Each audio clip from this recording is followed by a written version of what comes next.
Heto ang mga maiinit na balita na dapat niyong tutukan mula sa FM Radio at PRTV Newsroom. Ito ang FM Radio Newsbreak. FM Radio Newsbreak.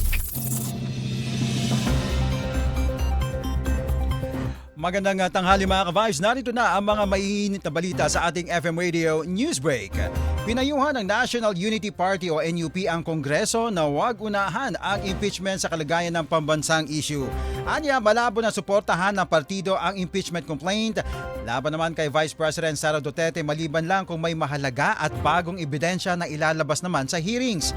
Binigyang diin ng NUP na ang impeachment ay constitutional na mekanismo para sa pananagutan, hindi political na instrumento o para muling suriin ang mga isyong hindi pa naman na-examine.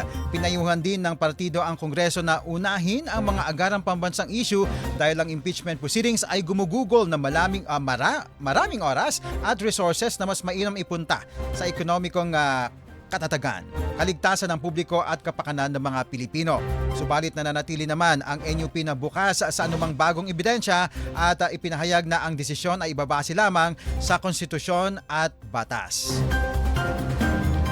Samantala mga ka-Vibes, pinaigting na Anti-Red Tape Authority o ARTA ang kampanya laban naman sa mga LGU na hindi sumusunod sa digitalization initiatives matapos makasuhan ang 117 na lokal na pamahalaan sa Office of the Ombudsman dahil sa hindi pagpapatupad daw ng Electronic Business One-Stop Shop o EBOS. Anya, asahan daw ang karagdagang kaso sa susunod na buwan laban sa iba pang non-compliant naman na LGUs. Tumanggi si ARTA Secretary Ernesto Perez na tukuyin kung may mga kasama dito sa National Capital Region. Bukod sa EBOS, iniimbestigahan din ang 11 LGUs na lumabag sa Executive Order No. 41 dahil sa patuloy na pangongolekta daw ng pass-through fees sa mga national roads. Samantala, kinilala ng ARTA ang mga LGUs na sumusunod sa batas at tiniyak ang patuloy na pagsasanay para sa paggamit naman ng digital tools. At mga ka-Vibes, sa ating panghuling balita, mukhang malapit na ang summer dahil inaasahang tataas ang temperatura sa buong bansa habang papalapit naman ang tag-init. Kasabay ng paghina ng La Nina at papalapit na ENSO neutral conditions ayon yan sa Philippine Atmospheric Geophysical and Astronomical Services Administration na kaya PAGASA. Sa 133rd Climate Forum, ipinaalam ni Dr. Joseph Vasconcillo na bago muling sumiklab ang habagat sa Hunyo ay makakaranas na mas maraming dry days ang malaking bahagi naman ng Luzon.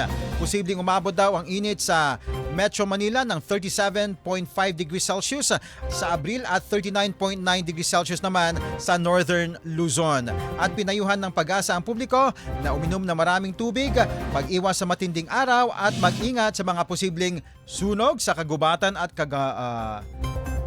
kagawangan dahil sa matinding tag-init.